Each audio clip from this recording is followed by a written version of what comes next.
Tim maduong' mar Kenya matugo tuke mag kaling chano yore tuke mag pinje duto World Mixed Championship mibiro bagi boma Aberdeen, piny mar Scotland e kind tarik 9 nyaka 20 dwe mar apar higani kapok giyore tuke mag Pan-Continental Championships mibiro bagi Canada kochakre tarik 27.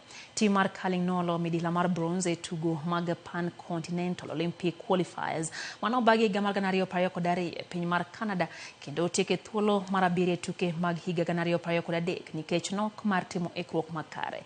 Karadoko ni tim nosechako timo ikruok margi makaya lap makasarani, tim no pod nigi midhiero mathoth ka lap ma baraf mayudre magawa mar Panari pok giyudo thuolo mar timo orako. Tugo ni tugo e orako gino momiyo riwruok matayo tuke kwa sirikal mondo omi okony yudo lap ma Panari mondo omi gidhi nyime gitimo ikruok makamago.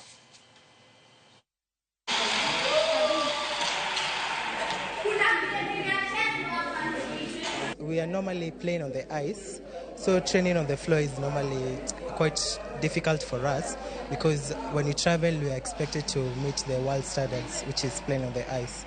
As you know, the only ice rink that we have is in Panari Hotel, but since last year, we've not been able to train over there because we've been frustrated by the ice rink manager. The CEO of Panari Hotel can intervene and allow us to do practice there on the ice so that maybe we can be able to catch up with the game. We thank the government for supporting us last year. Yeah, we will not disappoint.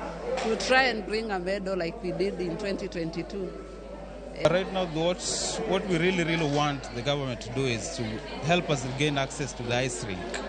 Yeah, it will serve as a boost to the young boys and women training right here.